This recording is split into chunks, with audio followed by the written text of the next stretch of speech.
an old rich rivalry being, Nebraska going at now ranked number 22 Colorado, obviously in Boulder at Folsom Field. This is going to be a 10 a.m. local time game. Big noon kickoff, but since it's in Boulder, it'll be 10 a.m. So wake up bright and early, get ready for that game.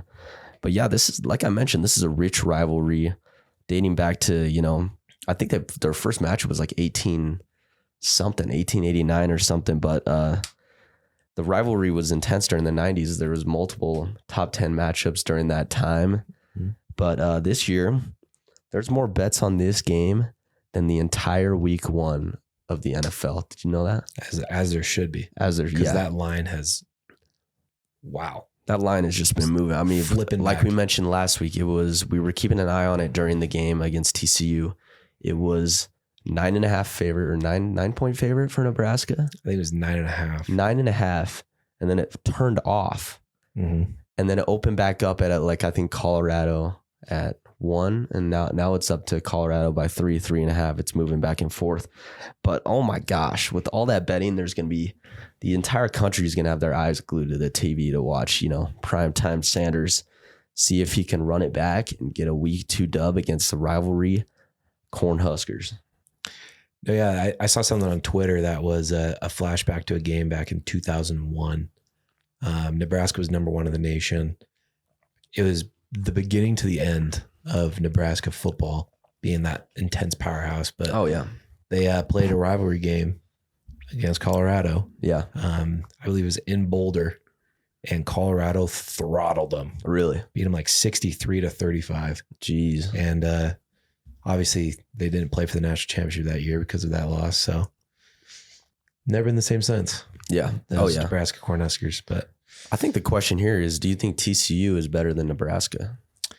Absolutely. You do? Yeah, I think TCU is. Nebraska was worrying in their first game against Minnesota. I'm a big Matt Rule fan. Yeah. And I've even heard Matt Rule say it's going to take him 2 to 3 years. He's been pretty open about that. So that worries me a little bit too. So with that information, put your mortgage down. Put your mortgage down on Colorado. To cover. Yeah, it was interesting because he was talking about the transfer portal and kind of how teams can really get a lot better overnight. And he's like, for me, it's going to take about 2 to 3 years. Interesting. And I was like, yeah, he has no faith to going shopping in the portal. Well, and I was like, I don't know if I'd be telling people that either. Yeah, I don't know if you want to publicize that. Yeah. But, Colorado being on the flip side, they literally changed things overnight. We're talking about a 1-11 team last year going in and beating TCU, who was, previously in the national championship on the road. So, yeah, two completely different, views on that, on the transfer portal. No, yeah. And it was interesting too, I've listened to a bunch of people talk about the transfer portal and how teams have gotten a lot better overnight. Colorado being the most transfers in the FBS this year. Second most transfers in the FBS was Texas State. It was, and they both won. And they both Baylor. had upset. Yeah, they beat Baylor over the weekend. So I don't know. This is probably the most intriguing game of the week for me because I don't know about Colorado. I just don't. The performance that they put out there on Saturday last week was very surprising because they won in a lot of departments that I didn't think they could win in. Yeah. Their offensive line looked really good. Looked like a Power 5 offensive line. And, Shedeur Sanders, he really was able to just throw the ball to who he wanted to. Oh, yeah. Because they were open.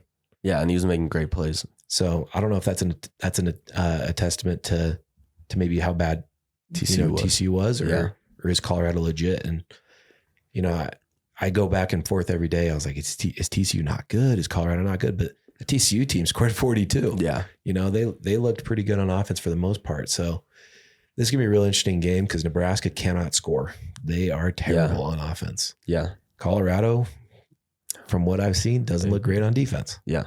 So it'll be interesting to see how this one pans out. Well, I think that Nebraska just needs to not throw the ball as much as TCU did. Yeah. Because I think that the best part of the defense for Colorado would be the secondary. Obviously, Travis Hunter and other stars in that secondary. So I think if they run the ball, kind of open things up and lessen the pressure on the quarterback, I think that they could have a chance to beat Colorado. But yeah, I mean, with Nebraska not will they score 7 points against Minnesota?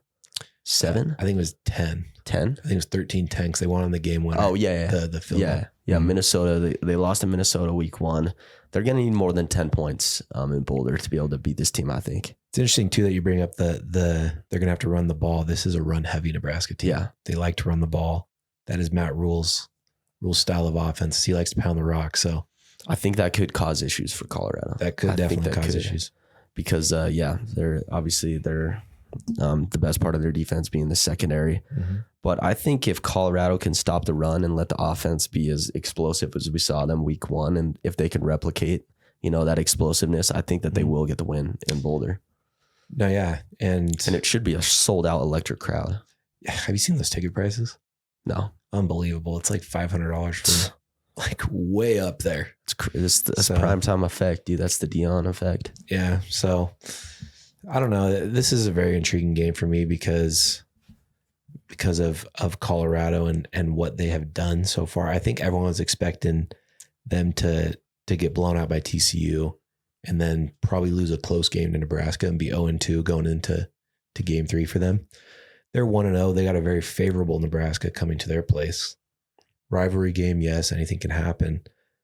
There's a good chance Colorado's 2-0 going to play Colorado State. They could be 3-0 going into Pac-12 play, maybe a top 15 team in the country. Yeah.